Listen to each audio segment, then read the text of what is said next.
sekolah, nggak bisa main sama teman-teman. Nanti mereka bisa ketularan. Tapi kalau tetap aja sekolah, tetap main sama teman-teman, pasti nanti dijauhin karena dibilang penyebar virus. Loh, kok virus? Bukannya penyebab penyakit itu kuman atau cuaca yang tidak menentu seperti hujan? Kan kita sering dilarang main hujan-hujanan. Nanti katanya demam, pusing, pilek, batuk-batuk, bersin-bersin terus. Sebenarnya virus itu apa sih? Yuk kita kupas tuntas. Welcome to Happy Biology. Perkenalkan, nama aku Nur Fadilah. Di sini kita akan mengupas tuntas sejarah, ciri-ciri, struktur, serta bentuk virus. Sebelum dimulai, silahkan teman-teman menyiapkan alat tulis dan yang paling penting, jangan lupa berdoa ya. Sudah siap? Let's start it!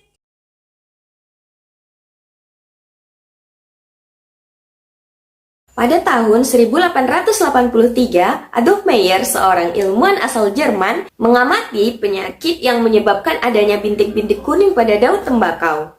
Meyer kemudian melakukan percobaan dengan menyemprotkan getah yang diekstraksi dari tembakau yang sakit ke tembakau yang sehat. Ternyata, tembakau yang sehat menjadi sakit. Meyer kemudian mencoba mengamati daun tembakau yang sakit menggunakan mikroskop biasa. Namun, ia tidak dapat menemukan bakteri yang diduga sebagai penyebab penyakit tersebut. Meyer kemudian menyimpulkan bahwa bakteri penyebab penyakit pada daun tembakau tersebut berukuran lebih kecil daripada bakteri biasanya.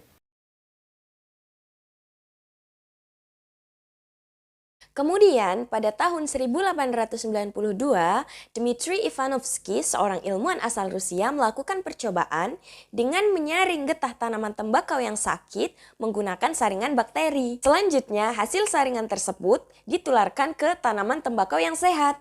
Ternyata, tanaman tembakau yang sehat tersebut menjadi sakit. Ivanovsky kemudian menyimpulkan bahwa bakteri penyebab penyakit pada tanaman tembakau adalah bakteri patogenik yang berukuran sangat kecil atau bakteri penghasil toksin yang dapat melewati saringan. Kemudian pada tahun 1897, Martinus Beijering, seorang ilmuwan asal Belanda, melakukan percobaan untuk membuktikan bahwa agen penyebab penyakit pada tanaman tembakau dapat berkembang biak. Beijering menyemprotkan getah tanaman tembakau yang sudah disaring ke tanaman tembakau yang sehat. Setelah tanaman yang sehat menjadi sakit, getah dari tanaman tersebut digunakan untuk menginfeksi tanaman berikutnya. Begitu seterusnya hingga beberapa kali pemindahan. Ternyata melalui beberapa kali pemindahan, sifat patogennya tidak berkurang. Agen tersebut juga berbeda dengan bakteri karena tidak dapat dikembangbiakkan di dalam cawan Petri yang berisi nutrisi. Selain itu juga tidak dapat dinonaktifkan dengan menggunakan alkohol. Beijering kemudian menyimpulkan bahwa agen penyebab penyakit tersebut dapat berkembang biak. Kemudian, pada tahun 1935, Wendell Meredith Stanley, seorang ilmuwan asal Amerika, berhasil mengkristalkan partikel penyebab penyakit pada tumbuhan tembakau. Penyakit ini kemudian dikenal dengan nama tobacco mosaic virus, dan ini menjadi sejarah pertama kali ditemukannya virus. Sebelum kita masuk ke ciri-ciri virus, sebenarnya virus itu apa sih? Istilah virus berasal dari bahasa Latin virion yang artinya racun. Virus adalah mikroorganisme patogen yang mana ia membutuhkan inangnya untuk bertahan hidup. Nah, teman-teman udah tahu kan virus itu apa?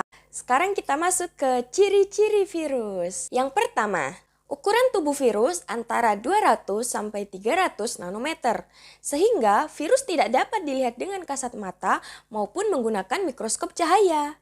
Kita harus menggunakan mikroskop elektron supaya dapat melihat virus. Yang kedua, tubuh virus sangat sederhana, hanya terdiri dari materi genetik yaitu DNA ataupun RNA yang diselubungi oleh protein atau kapsid. Yang ketiga, virus tidak memiliki membran dan organel-organel sel sehingga disebut aseluler. Yang keempat, virus hanya dapat bereproduksi jika berada dalam sel hidup atau jaringan hidup saja. Dalam kata lain, apabila ada inangnya. Yang keempat, biasanya stabil pada pH 5-9.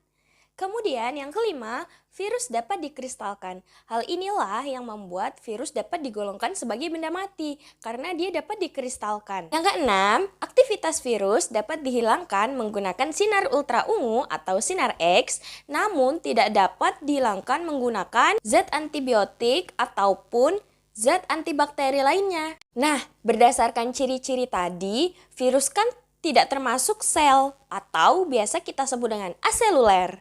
Karena virus tidak memiliki bagian-bagian sel seperti dinding sel, membran sel, serta organel-organel sel lainnya. Nah, terus virus terdiri dari apa aja dong? Nah, mari kita bahas struktur virus. Partikel virus yang lengkap disebut virion. Secara umum, struktur virus diwakili oleh virus bakteriofag yang berbentuk seperti huruf T. Struktur tubuh dari virus bakteriofag terdiri dari kepala, leher, dan ekor. Bagian dalam kepala virus berisi asam nukleat, bisa DNA ataupun RNA. Sedangkan bagian luarnya diselubungi oleh kapsid. Kepala virus bakteriofag berbentuk polihedral dengan jenis asam nukleat DNA. Kemudian kita lanjut bagian leher. Bagian leher adalah bagian yang menghubungkan antara kepala dan ekor. Leher juga menjadi saluran keluarnya asam nukleat menuju ekor. Nah, kemudian bagian ekor. Ekor terdiri atas serabut ekor dan lempeng dasar. Serabut ekor berfungsi melekatkan diri pada sel inang. Sementara itu, pada lempeng dasar terdapat jarum penusuk yang berfungsi untuk menginjeksikan DNA ke dalam sel inangnya. Virus memiliki berbagai macam bentuk, diantaranya batang, bulat, oval atau peluru, filamen atau benang, polihedral, dan huruf T. Kakak bilang virus bakteriofag itu berbentuk seperti huruf T. Memangnya virus itu bermacam-macam ya Kak bentuknya? Betul banget, di sekitar kita terdapat bermacam-macam virus dengan berbagai bentuk. Hah? Berarti beneran ya Kak ukuran virus itu beda-beda macamnya? Berarti kalau virus HIV sama tobacco mosaic virus itu bentuknya beda juga Kak? Jawabannya adalah tidak.